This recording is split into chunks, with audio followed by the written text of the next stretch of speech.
If you're searching for your next home online in West Houston, you're probably going to be a little bit confused. Some homes are selling immediately and in multiple offers, while other homes, even in the same neighborhood, sit on the market for months. And if you don't have a solid understanding of what sells fast and why, you may very well miss out on your dream home. The West Houston market is split right in two. So in today's video, I'm going to cover what homes are selling, which homes are sitting, and what you can do to make sure that when your dream home comes up, you're able to get it. Make sure to stick around until the end, and I'll give a little bit of advice on how to buy in this market. Hi, I'm Carolyn Bauerschlag, a local real estate agent helping people just like you relocate from all over the country right to our great city. And if you're considering making a move to West Houston, make sure to reach out with the contact information listed below. I would love to add you to our client family. Let's start with the hot side of the market. In West Houston right now, these are going to be homes that are in excellent neighborhoods, are zoned to quality school districts, have reasonable tax rates, and have a reputation for appreciating long term. Now, in a market where you hear all over the news, Houston has a highly saturated inventory market and interest rates are 6.5%. It's very easy for you to assume that it's a buyer's market, but that simply isn't true. For homes that are well priced, well positioned, have excellent structural mechanicals, and are honestly just pretty to look at, they're going to sell quickly and oftentimes with multiple offers. The truth is that buyers are still out in full force. It's just that they're extremely picky about what they're willing to buy. So when the right thing comes up, they act and they act fast.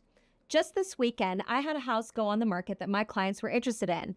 I knew it was in a very attractive neighborhood, so I gave the listing agent a shout on the day that it listed on a Friday. And wouldn't you know it, she said, yeah, I really anticipate this one to go fast, but I'm actually anticipating hosting an open house a whole 8 days from now. I told my clients that I didn't think that that was going to be the case and that we should prepare an offer right away.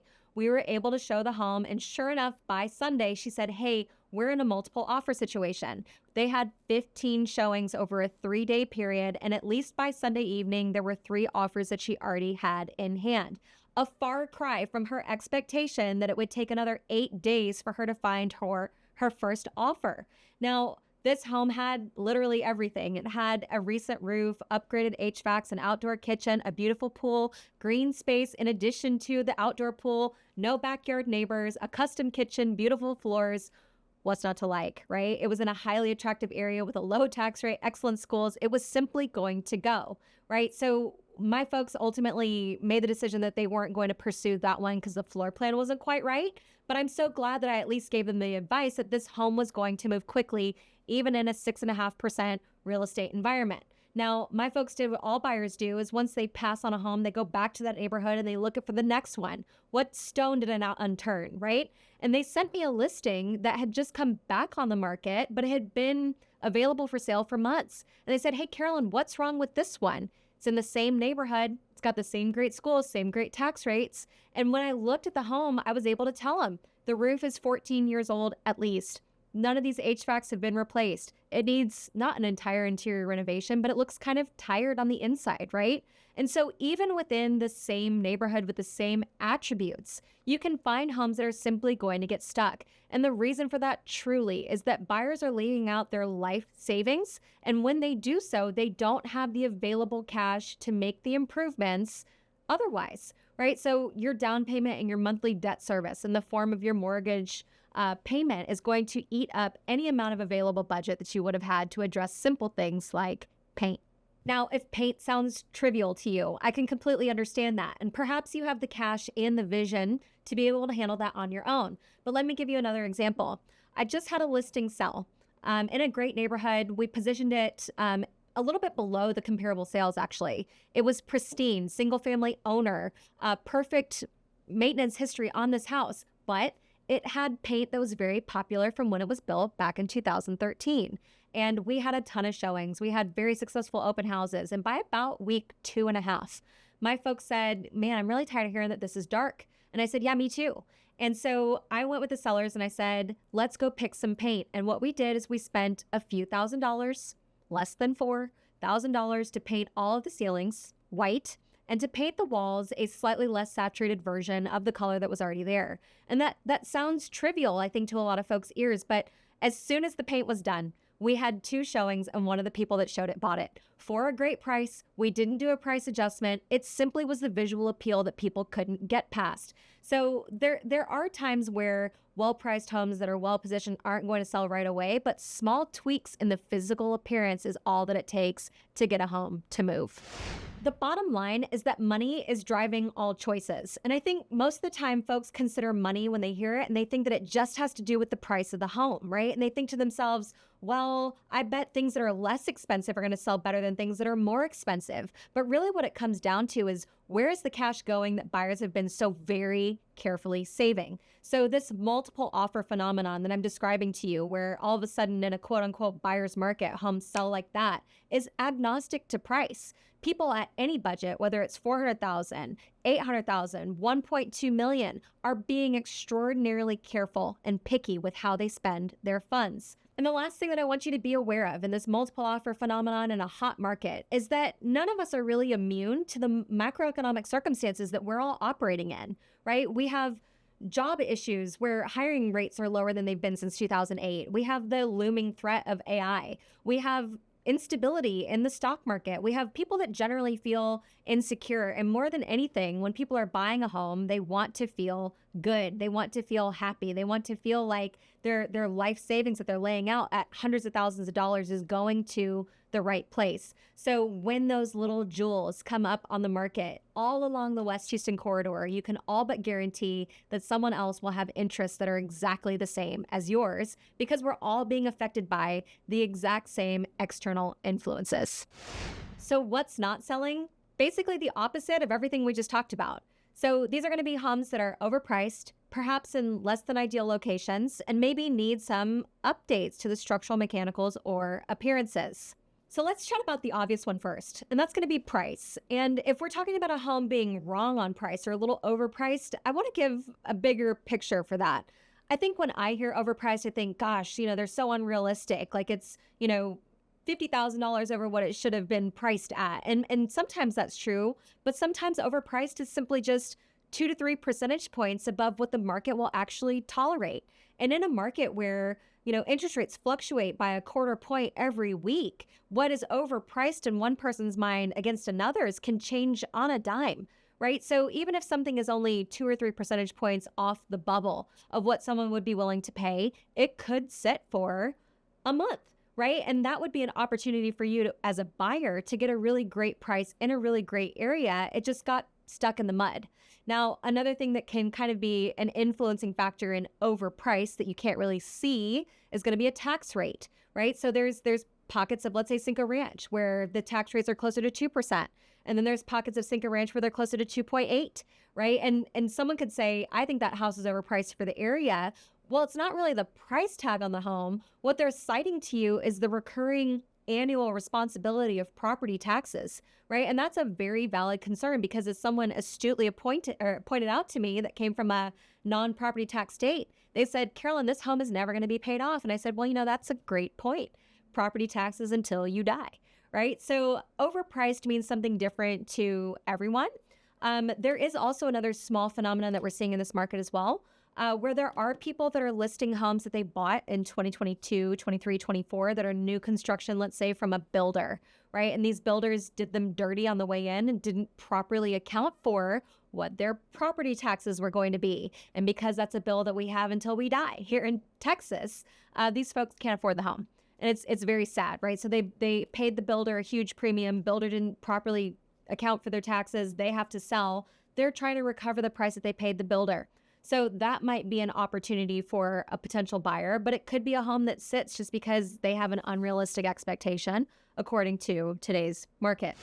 Another home that's not selling is a home that needs work. Now, needs work is highly subjective, but there are some ones that are objective that I think are a little bit easier, right? So if your roof in Houston, Texas is approaching the 15-year mark, you might be in a situation where you need to consider replacing or contribute to the replacement on behalf of the buyer. Same thing with your AC. These poor guys really only last about 15 years in Houston. So that house might be perfectly fine and lovely, but people can't afford both a roof and an HVAC. So if one or the other is taken care of, that might be the thing that pushes the house over the edge. So I would say roof and AC more objective, but then there's the subjective of what needs work, right?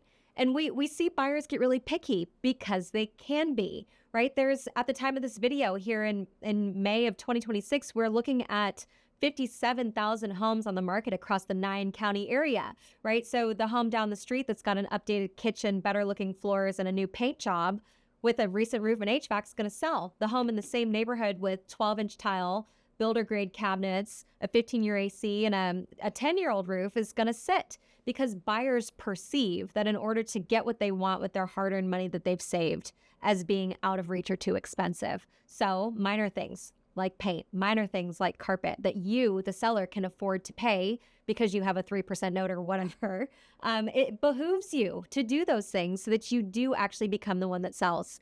And you, as the buyer, if you like the home and you like the area and you have some imagination, it also behooves you to be willing to write an offer for that seller. And the last reason that we're really seeing homes not sell in this very split market here in the West Houston area is going to be a home that's in a less than ideal location. Now, that's like a canon of real estate, right? Location, location, location. But it's pretty nuanced, honestly.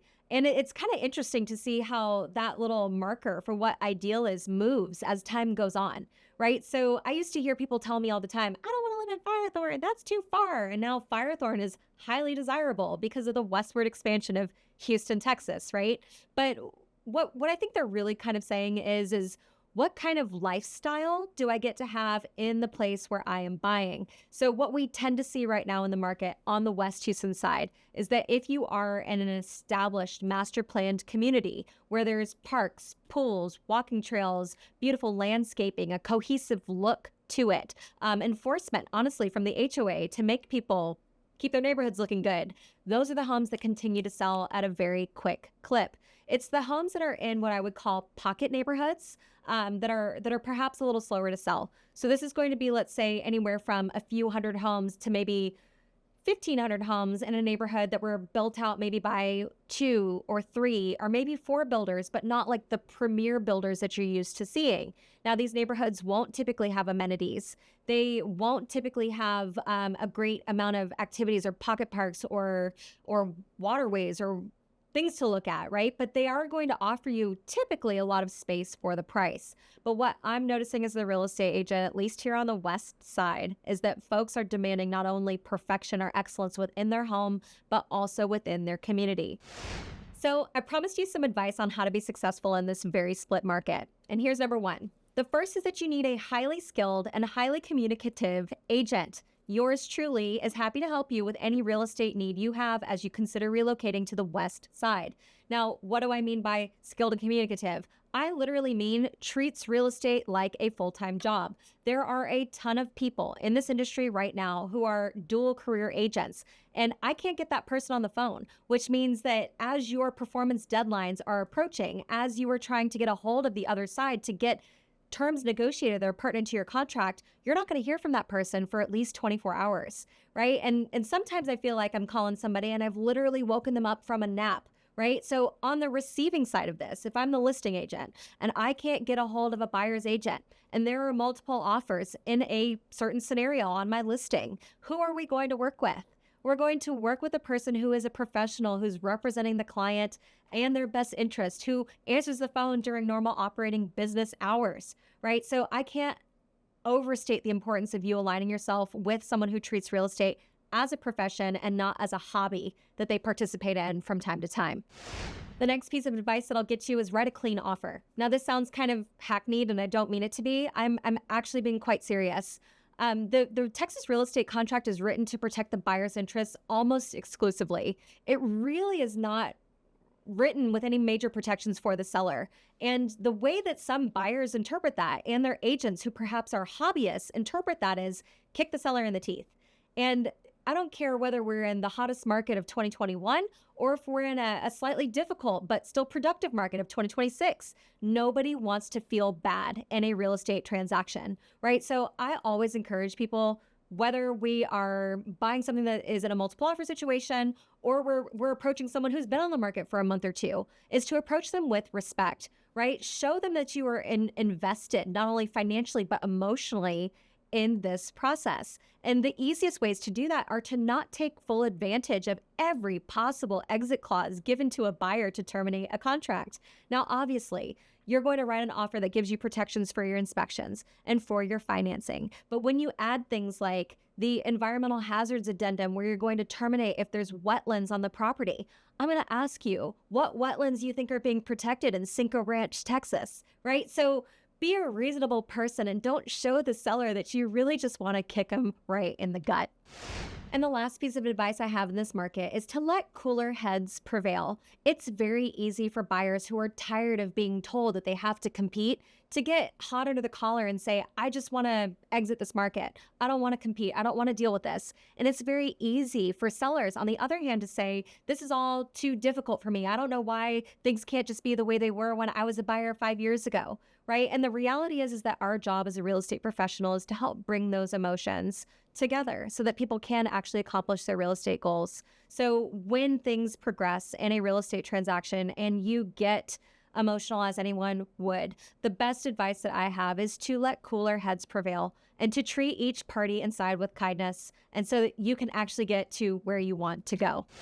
If you take anything away from this video, I hope what you hear is that Houston is a wonderful place to buy a home. It is a highly productive market that has appreciated beautifully over the last 5 years. And if you are looking to buy a home, you are probably going to be completely and totally safe in doing so long as you align yourself with a professional. If you have questions or want to chat further about how to buy a home in West Houston, yours truly is happy, ready, willing, and able to take your phone call. If you're considering a move to the West Houston area, make sure to check the description below. My phone number and email are listed, and I want to be able to connect with you. And if you found value in this video here today, make sure to click the link below and subscribe, because we put content like this out every single week. See you soon.